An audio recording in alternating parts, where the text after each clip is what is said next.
Ribs are used to improve the rigidity of a plastic part without increasing the wall thickness. But sometimes we don't know how many and how deep our ribs should be in order to provide sufficient strength to the part.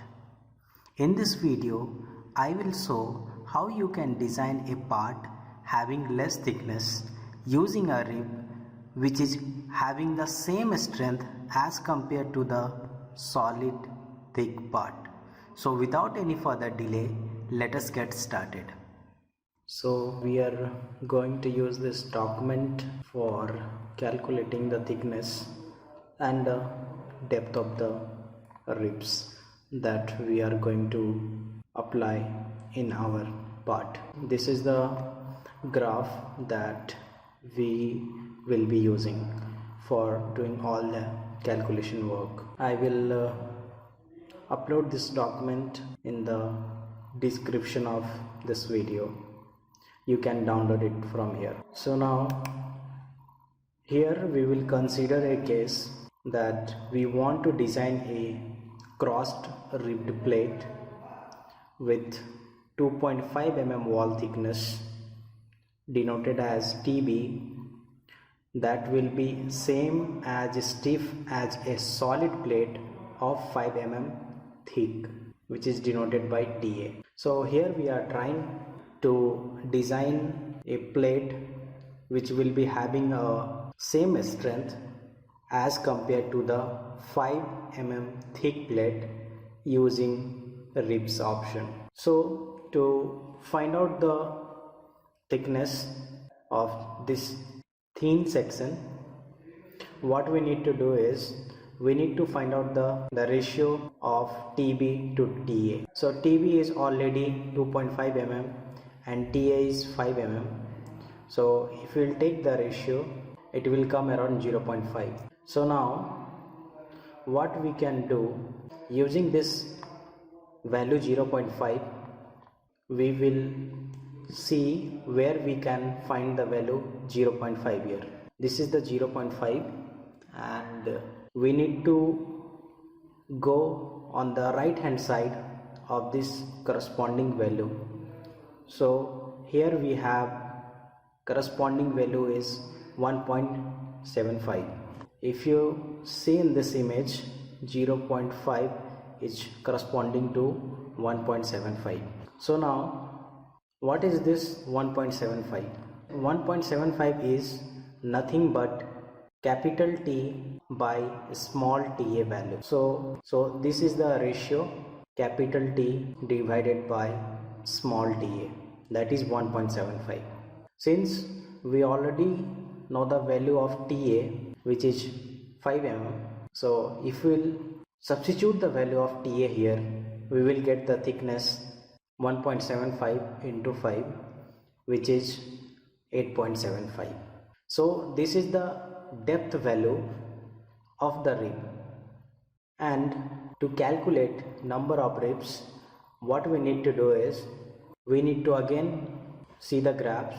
Since we have already got the ratio TB upon TA 0.5, we need to go on the right hand side, find the point where it intersecting the graph, and we need to go down perpendicular to find out what is the corresponding value. It is between 0.15 to 0.2. So let us take it as 0.16 since it is greater than 0.15. This value is nothing but TA into number of ribs divided by width of the part. Okay, so as you can see, we got the value 0.16, which is equal to TA into number of ribs divided by width of the part. So let us consider width as a unity. That means we will consider it as a 1, or we can say we have taken the value of width as 1 mm. So the expression will be same, and the n is equal to, we will get 0.16 divided by TA. So we already know the TA value, which is nothing but 5 mm. So just divide this expression by 5. We will get the number of ribs is equal to 0.032 ribs per mm of width. 0.032 number of ribs to be created for 1 mm width of the part. Therefore, to create one number of ribs, what we need to do is simply divide 1 by 0.032, and the value we will get, that is 31.25 mm. So from this value, what we can conclude is we should keep 31.25 mm distance between two consecutive ribs. And as we already know that the rib thickness, generally we are taking 60 to 65% of wall thickness.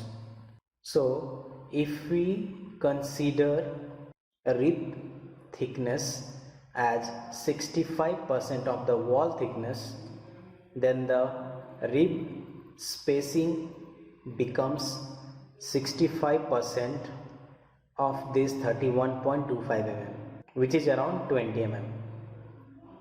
So from here, what we can conclude, that whenever we are taking the rib thickness as 65% of the wall thickness, then the spacing between the ribs is also the 65% of the actual space value. So this is how you can calculate the depth and the number of ribs using this graph. Please do let me know if you find any problem while understanding this concept.